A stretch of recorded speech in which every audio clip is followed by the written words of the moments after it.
যাই থাইকা আপনি কথা বইলেন না। আপনি চেয়ারে বসে যান এবং আপনি শেখ হাসিনাকে আমি বলব, আপনার ব্যাপার। একবার মনে রাখেন শুধু, তারেক রহমান ১৭ বছর লন্ডনে, এটা স্বাধীন সার্বভৌম দেশ। বহুত রক্তের বিনিময়ে দেশ স্বাধীন হয়েছে। মাঝে, মাঝে তিনি এমন সমস্ত কথা বলেন যে দেশের অস্তিত্বে তিনি প্রশ্ন দেয়। সুপ্রিয় দর্শক, একটি বিশেষ বিষয়ে আলোচনা না করলেই নয়। আমাদের সাবেক প্রধানমন্ত্রী, আওয়ামী লীগের সভানেত্রী শেখ হাসিনার একমাত্র সন্তান সজীব ওয়াজেদ জয়। তিনি কিন্তু ওই সময়ে তার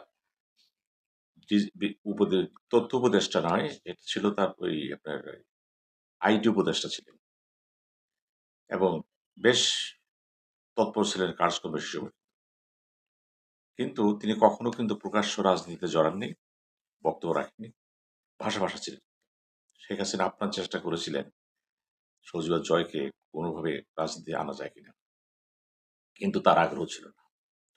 যাক, যে সমস্ত কারণে হোক, সরকারের পতন হলো। এই পতনের ২ বছরের মধ্যে অনেক কিছু ঘটে গেল। তিনি বর্তমানে যুক্তরাষ্ট্রে অবস্থান করছেন। তার বিরুদ্ধে সুনির্দিষ্ট কোনো অভিযোগ এখনো কিন্তু নাই। আ সরকার সেই ধরনের কোনো মামলা করেওনি। এখন প্রশ্ন হলো, তিনি মাঝে, মাঝে কথা বলেন যে কথাগুলোর সাথে বাস্তবের সংগতি থাকে না। এবং তিনি কেন এই সমস্ত কথাবার্তা বলেন, কোথা থেকে বলেন, সেটা বোঝা যায় না। তার কথা কাজে কথার সাথে কিন্তু অসংলগ্ন কথাটা বেশি বলেন। যেমন সম্প্রতি তিনি যে কথাটা বললেন, এক ভিডিও কনফারেন্সে তিনি বলতেছিলেন, কি কথা বলছিলেন সে? মারাত্মক কথাবার্তা বলতেছিলেন সে। তিনি বললেন, ভারতের পূব দিকে বাংলাদেশ নামে একটা রাষ্ট্র পাকিস্তান হয়ে যাচ্ছে এবং এটা ভারতের নিরাপত্তার জন্য হুমকিস্বরূপ, বিশ্বের জন্য হুমকিস্বরূপ।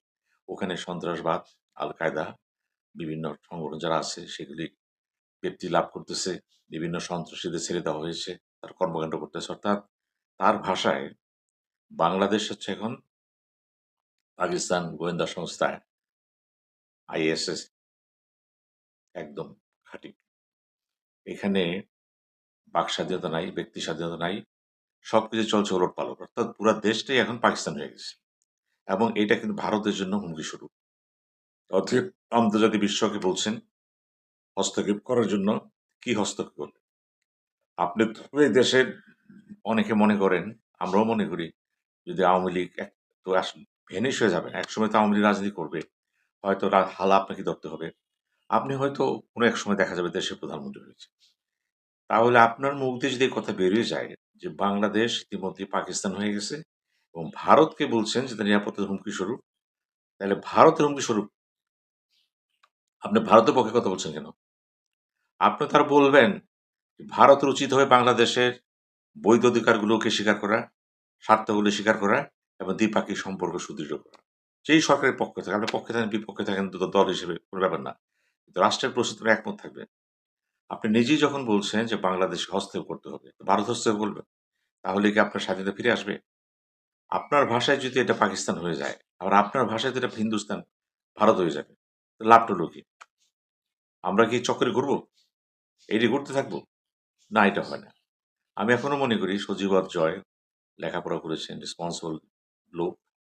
আপনার উচিত হবে বাংলাদেশ সম্পর্কে যখনই যা কিছু বলবেন, সবার আগে মাথায় রাখতে হবে আপনাকে এই স্বাধীনতার পিছনে কিন্তু আওয়ামী লীগের অবদান আছে। আপনার নানার অবদান আছে। স্বীকার করে নেন। এবং অনেক কিছু উল্টোপাল্টা হয়ে গেছে। কেন হলো? মুক্তিযুদ্ধের পরে যা কিছু ঘটেছে, মুক্তিযুদ্ধের চেতনার কথা বলা হচ্ছে। সেই চেতনা রক্ষা করছিল? সেই চেতনা তো ১ম ধ্বংস করল কে? ৭২ সালে আওয়ামী লীগ যখন ক্ষমতা পাইল। এরপরে কি হলো? এরপরে তো অনেক বিদ্রোহী গ্রুপ দাঁড়ায় গেল। জাসদের জন্ম হলো, বিভিন্ন গোষ্ঠী জন্ম হলো। কেন হলো? যুদ্ধের পরে মুক্তিযুদ্ধের মধ্যে তো একটা বিভ্রান্তি দেখা, একটা অংশ তো মোটামুটি লুটপাটে জড়ায় গেল। ধ্বংস হয়ে গেল দেশ। ওই জাতীয়করণের নামে দেশ জাহান্নামে পাঠাতে হলো। এগুলো তো আপনি জানবেন না। কারণ আপনি এখন ছিলেন না, আমরা দেখেছি তো এগুলো। তো এখন প্রশ্ন হলো, একটা দলের যখন পতন হয়, যখন ক্ষমতা যায়, তখন জনপ্রিয়তার কারণে যায়। যখন পতনটা হয়ে যায় হঠাৎ করে, তো বুঝতে হবে যে কারণে ক্ষমতায় পাঠানো হয়েছিল ওই কারণগুলি তখন কার্যকর ছিল। বিপরীত কারণ ছিল। আওয়ামী লীগের তাই হয়েছে এবং এইবার যে ১৭ বছর একটানা ক্ষমতা ছিলেন, ৫ বারের মতো প্রধানমন্ত্রী ছিলেন আপনার মা শেখ হাসিনা। কেন আজকে এইগুলো হলো? আপনার উচিত এখন তো হতে পারত। ৫ বার দেশ শাসন করলেও দেশটা তো সোনায় ভাসায় দিতে পারতেন। কিন্তু কি হলো? জনগণের চাহিদার বিপক্ষে যেয়ে, মুক্তিযুদ্ধের চেতনার বিপক্ষে যেয়ে গণতন্ত্র হত্যা করা হলো, লুটপাট করা হলো, ব্যবসা-বাণিজ্য সবকিছু একচেটে করে দেওয়া হলো এবং টাকা পাচার করা হলো, নিরাপত্তা বিঘ্নিত করা হলো। অর্থাৎ যা আপনি বলছেন সবগুলোর চেয়ে বেশি কিন্তু ছিল তখন। তখন তো আপনি কথা বলেননি। আপনি তো আপনাকে নিয়ে ব্যস্ত ছিলেন। এখন যখন বলছেন, তো এটাও তো মনে রাখতে হবে, ওই সময় যা হয়েছিল ধারাবাহিকতা থাকবে। আমরা বলছি না যে এখন দেশ খুব শান্তিতে আছে তা না। এখনো কিন্তু একটা বিশৃঙ্খল পরিবেশ আছে কিন্তু। দেখেন জুলাই সনদে কথাবার্তা হলো, সেটা কিন্তু বাতিল করে দেওয়া হয়েছে। এটা নিয়ে কিন্তু জামাত ইসলাম, এনসিপি বা আরো যারা দল আছে তারা কিন্তু এখন হরতালে চলে যাচ্ছে কিন্তু তারা। তারা লং মার্চে চলে যাচ্ছে কিন্তু। অর্থাৎ আগামীতে এটা নিয়ে গন্ডগোল হবে কিন্তু। সুতরাং মুক্তিযুদ্ধের চেতনা বা জুলাইয়ের চেতনা সবই তো একই সূত্রে গাঁথা। মানুষের অধিকার, বাক স্বাধীনতা, ব্যবসা স্বাধীনতা, চাকরির স্বাধীনতা, কথা বলার স্বাধীনতা, দেশের সার্বভৌমত্ব রক্ষা করা। এই তো এটা মুক্তিযুদ্ধের চেতনাটা, জুলাইয়ের চেতনা। এখানে কোনো বিরোধ নাই কিন্তু। যেটা আসছে সেটা হলো হারায় গেছিল বা বিভ্রান্ত হয়েছিল ট্র্যাকে নিয়ে আসা কিন্তু। এর বেশি কিছু না কিন্তু। এখানেও কিন্তু অনেক ওলটপালট হয়ে যাচ্ছে। এই সত্যগুলো কিন্তু আপনাকে ওই ওয়াশিংটন বা এই আমেরিকায় বসে ভাবতে হবে যে দেশটা কোন দিকে যাচ্ছে, কেন যাচ্ছে। এখন আপনি যদি বলে দেন যে বাংলাদেশ পাকিস্তান হয়ে গেছে। পাকিস্তান গোয়েন্দা বাহিনী এখানে একেবারে সরব তৎপর। সবকিছু সব সন্ত্রাসী বাহিনী ঢুকে গেছে এখানে। জেলে জুলুম হচ্ছে। কিছু যে না হচ্ছে তা না। হচ্ছে। এটা আপনাদের সমস্যা এখন হচ্ছে। সবসময় হবে এটা। কিন্তু এইজন্য কি আমি পরে অন্য কোনো দেশকে বলব যে আপনার জন্য হুমকি স্বরূপ আপনি হস্তক্ষেপ করেন? এইটা বোধহয় আপনার জন্য বেমানান হয়ে যাচ্ছে। আপনার প্রতি আমার সবিনয় নিবেদন। আপনি একটা ঐতিহ্যবাহী পরিবারের সন্তান। আপনার ভবিষ্যৎ খুবই উজ্জ্বল যদি রাজনীতি করতে চান। রাজনীতি করতে চান, রাজনীতির ভাষা জানেন, ভাষা বুঝেন এবং রাজনীতির পালসটাও চেষ্টা করেন এবং সমস্যাগুলো চিহ্নিত করার চেষ্টা করেন। দ্বিপাক্ষিক সম্পর্ক, আঞ্চলিক সম্পর্ক, আন্তর্জাতিক সম্পর্ক। আমেরিকায় বসে বললে হয় না তো। আপনাকে দেশে আসতে হবে, সংগ্রাম মিছিল করতে হবে, কষ্ট করতে হবে, সাধনা করতে হবে। তারপরে সে আপনি আসবে। একবার চিন্তা করে দেখেন তো, বর্তমান প্রধানমন্ত্রী তারেক রহমান ওই ১৭ বছর লন্ডন ছিলেন। বসে থাকেননি। উনি দেশের সাথে কনস্ট্যান্ট যোগাযোগ রাখেছেন। দলের পদ ছিল তার। পরে সে ভারপ্রাপ্ত চেয়ারম্যান হয়েছেন এবং দলটাকে ধরে রেখেছিলেন। আপনি কি করছেন এখন? আপনার সাথে দলের কোনো সম্পর্কই নেই। এই যে আপনি সম্পর্কহীন অবস্থায় মাঝে কথা বলেন, মূল্যায়ন করেন। আমি তো আপনাকে ওই কথাই বলছি যেটা আপনার উচিত। আমি তো আপনার মঙ্গল চাচ্ছি। আমি চাচ্ছি যে আপনি দেশের নেতৃত্বে চলে আসেন। সামনের দিন আসবে তো। এই দিন তো শেষ দিন না। তো সেই ক্ষেত্রে কি আপনি প্রস্তুত? আমার মনে হয় আপনি প্রস্তুত না। আপনাকে বুঝিয়ে শুনিয়ে টেনে হেঁচড়ে এনে কথা বলানো হবে। আপনি বলবেন। তাও মনে হয় বিরাট দায়িত্ব আপনার হয়ে গেছে। কেন বলতে যাবেন? আর যখন বলবেন, গুছায়ে কথা বলেন না। এই যে গুছায়ে কথা বলেন না, এটা হচ্ছে আপনার এই সময়ের মধ্যে সবচেয়ে ঘাটতি আপনার ভিতরে। এই ঘাটতি আপনাকে পূরণ করতে হবে কিন্তু। কিভাবে করবেন সেটা ওই লন্ডনে বসেই কিন্তু তার সমস্ত বিএনপি অঙ্গ সংগঠনের সাথে ক্রমান্বয়ে কথা বলতেন এবং দলটাকে টিকিয়ে রেখেছেন।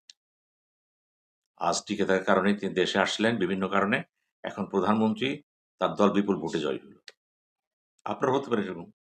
কিন্তু আপনার প্রেক্ষাপটটা কিন্তু আরো চ্যালেঞ্জিং। তারেক রহমান যে কারণে বিদেশে গিয়েছিল, পাঠিয়ে দেওয়া হয়েছিল, আপনার ব্যাপারটা তো অন্যরকম। আওয়ামী লীগের পতনটার সাথে কিন্তু জনগণের সম্পর্ক অন্যরকম। একটা পতন হয়েছে এবং শেখ হাসিনা স্বেচ্ছায় দিল্লিতে গিয়েছে। স্বেচ্ছায় গিয়েছে এবং তিনি বলেছেন এটা। সে কথা তো ভারতের পররাষ্ট্রমন্ত্রী পার্লামেন্টের বক্তৃতায় বলেছেন জয়শঙ্কর।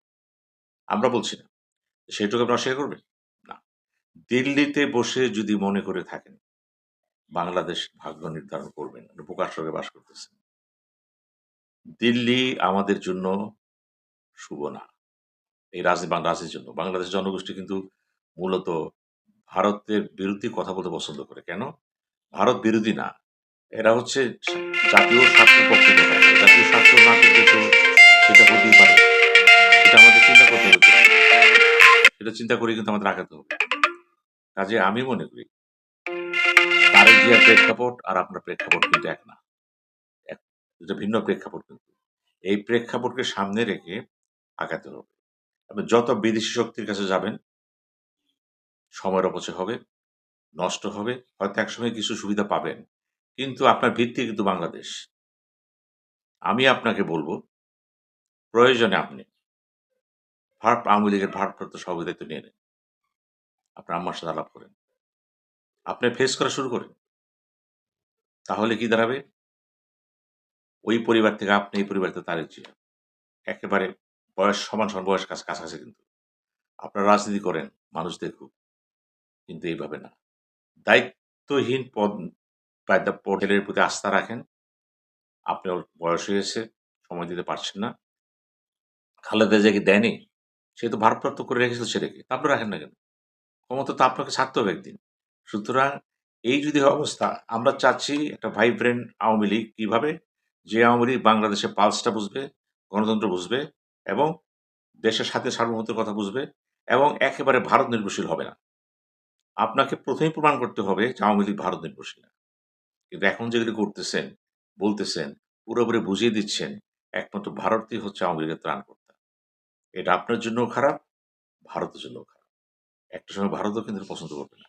সুতরাং আমি এখনো বলব, আপনি দায়িত্ব বুঝে নেন এবং সংগঠনের সাথে কর্মীদের সাথে যোগাযোগ করেন এবং আওয়ামী লীগের যারা সবাই তো অপরাধ করে নেই। লক্ষ, লক্ষ আওয়ামী লীগের আছে যারা অপরাধ করে নেই, অত অপরাধ ঘৃণা করে বা তাদের সুযোগ থাকার পর অনেক কিছু করে নেই বা সুযোগ পায়নি। তাদেরকে জড়ো করেন। দল হিসেবে নিষেধাজ্ঞা দেওয়া আছে। প্রয়োজনে আপনি এগুলি ফেস করেন। সংকট তো হয়ে গেছে। ফেস করেন। ফেস করে সে পর্যায়ে একটা আসেন না। একটা সময় আপনার সাথে তো আলাপ হবে। আপনার সাথে তার কোনো আলাপ তো অস্বাভাবিক কিছু না। আলাপ তো হতেই পারে। কিন্তু যেই ক্রোধটা আপনার আম্মার প্রতি রয়েছে সেটা তো আপনার উপরে নাই। খেয়াল করবেন। ২ টি পক্ষ যখন অনেকটা সমঝোতা থাকে বা বোঝে করে না উনি অতটা অপরাধ না, তখন কিন্তু আলোচনার টেবিলটাও কিন্তু ঘুরে যায়। তো আমি মনে করি আগামী রাজনীতি হচ্ছে আপনার সজীবতা জয়ের, তারেক জিয়ার। এই প্রজন্ম রাজনীতি করবে কিন্তু। পুরাতন প্রজন্ম যতই হইচই করুক, যতই কথাবার্তা বলুক, যতই তার আবেগ থাক, যতই সংগঠন থাক, হবে না। অনেকে বলছেন যে শেখ হাসিনা এবং আওয়ামী লীগ অবিচ্ছিন্ন। উনি নাই, আওয়ামী লীগ নাই। এটাকে আপনি চ্যালেঞ্জ করেন। আওয়ামী লীগ থাকবে, শেখ হাসিনা একদিন থাকবে না। সে তো কালকে মারাও যেতে পারে। থাকবে না। কাজেই তাকেও তো বুঝতে হবে ৮০ বছর বয়স হয়ে গেছে। উত্তরাধিকার কে হবে? ঠিক করে যাবেন না? সে মারা যাওয়ার পর আবার একটা কেওয়াস লাগিয়ে দিবেন। হঠাৎ করে চলে আসবে। আবার গ্রুপিং হবে। দরকার নেই। এই ক্ষেত্রে আপনি কিন্তু বিএনপিকে ফলো করতে পারেন। খালেদা জিয়া অসুস্থ থাকা অবস্থায় উনি কিন্তু তারেক রহমানকে দায়িত্ব দিয়ে রেখেছিলেন। আমি মনে করি আপনার আম্মা খুব জেদি, একরোখা, কারো কথা শুনে না। তো আপনার কথা শুনবে। আপনার কথা শুনবে, আপনি তাকে বুঝান এবং আপনি এই জাতির কৃতি সন্তান হিসাবে দায়িত্বশীলভাবে আগায় আসেন আওয়ামী লীগের পাশে। আমরা চাচ্ছি একটা ভাইব্রেন্ট ওই আওয়ামী লীগ যা মুক্তিযুদ্ধের চেতনায় বিশ্বাসী এবং জুলাই চেতনাকে সম্মান করবে। জুলাই চেতনা মানে কি? সে মুক্তির চেতনাই তো। যেই চেতনা হারাই গেছিল সেই চেতনা না। এবং কোনোভাবেই কোনো কিছুকে একতরফা করবেন না। মিলেমিশে দেশ চালানো যায় তো। অসম্ভবের কিছু নাই কিন্তু। আমি মনে করি যেহেতু আপনি অনেকটা নিরাপদ আছে কিন্তু। আপনি দায়িত্ব নেন। সরকারের সাথে একসময় আপনার কথা হবে, সমঝোতা হবে। আপনি বিভিন্ন লবিতে অবস্থান করতেছেন, আমেরিকাতে আছেন। আমাদের দেশ কিন্তু মূলত যেদিকে যান না কেন, আমরা মূলত ভারত, আমেরিকা, চীন কাউকে অস্বীকার করতে পারব না। চূড়ান্ত পর্যায়ে আমাদেরকে ৩ জনকে স্বীকার করেই আগাতে হবে। হয়তো পাল্লাটা কোনো সময় ব্যালেন্সটা এদিক ওদিক হতে পারে। এর বেশি কিছু না। সুতরাং হারাইয়া যান না। সাহস হয়ে বক্তব্য না দিয়ে, ওইভাবে না দিয়ে, সাহসে আওয়ামী লীগের পাশে দাঁড়ান, জনগণের পাশে দাঁড়ান। জনগণের ভাষা বোঝার চেষ্টা করেন। আমি আবারও আপনাকে বলছি, আপনার বক্তৃতা বিবৃতিতে কিন্তু সম্পূর্ণ যে কথাবার্তা আসতেছে তাতে দেশের কথা নাই কিন্তু। আপনি কিন্তু দেশটাকে পাকিস্তান বানায় দিয়েছেন কিন্তু। দেশ কিন্তু পাকিস্তান হয় নাই। মানুষ কি মনে করবে আপনাকে? আমাদের কি পাসপোর্ট নাই? আপনারও তো পাসপোর্ট আছে, আমারও তো পাসপোর্ট আছে। কোন দেশের নাগরিক আপনার? সুতরাং ওই সমস্ত কথাবার্তা বাদ দিয়ে সত্যিকার অর্থে মানুষের জনগণের জন্য রাজনীতি করা যায় কিভাবে? নতুন প্রক্রিয়াভাবে ২০২৬ সালের পরে। সামনের দিন তো চ্যালেঞ্জিং দিন। অর্থনীতি বলেন, সংস্কৃতি বলেন, শিক্ষা খাতে বলেন, কূটনীতিতে বলেন, প্রযুক্তিতে বলেন, সম্পদ আহরণে বলেন, সর্বক্ষেত্রে কিন্তু আমাদের চ্যালেঞ্জ রয়ে গেছে। এই চ্যালেঞ্জ কিন্তু কোনো একটা দলের একার না। এই চ্যালেঞ্জ যেমন আওয়ামী লীগের, যেমন বিএনপির, যেমন জামাতের, জাতীয় পার্টি সব দলেরই কিন্তু এটা। এখানে দেখতে হবে জনগণ কাকে চায়, কিভাবে চায়। ষড়যন্ত্র থাকবে, সবসময় ছিল। এটা তো ইন্টারনাল পলিটিক্স এর সময় থাকেই। অ্যাট হোম সব কিছুতে আপনি প্রমাণ করেন, আপনি বক্তৃতা বিবৃতি দিতে পারেন, যেটা তারেক জিয়া দিয়েছে লন্ডন থেকে। লন্ডন থেকে তিনি যে ভাষণগুলো দিয়েছেন, জাতি প্রশংসা করেছে কিন্তু। ওগুলি কিন্তু রেকর্ডে আছে সবকিছু। আপনিও দেখে চিন্তা ভাবনা করে কিভাবে আওয়ামী লীগের পাশে দাঁড়ানো যায় এবং আওয়ামী লীগ হারায় যাবে না যদি নেতৃত্ব ঠিক থাকে। ভুল স্বীকার করতে হতো, ভুল আপনি স্বীকার করতে পারেন। আপনার আম্মা স্বীকার না করলে আপনি তো করতে পারেন, আপনি তো অস্বীকার করতেছেন। সব তো চাপাই দিচ্ছেন জনগণের উপরে, সব চাপাই দিচ্ছেন ডিপ স্টেটের উপরে। এমনি আন্দোলন হয়ে গেছে, এমনি গন্ডগোল হয়ে গেছে, এমনি ছাত্ররা নেমে গেল, এতটাও শেয়ার করতে পারবেন না তো।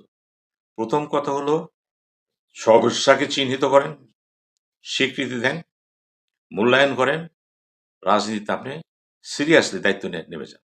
ধন্যবাদ।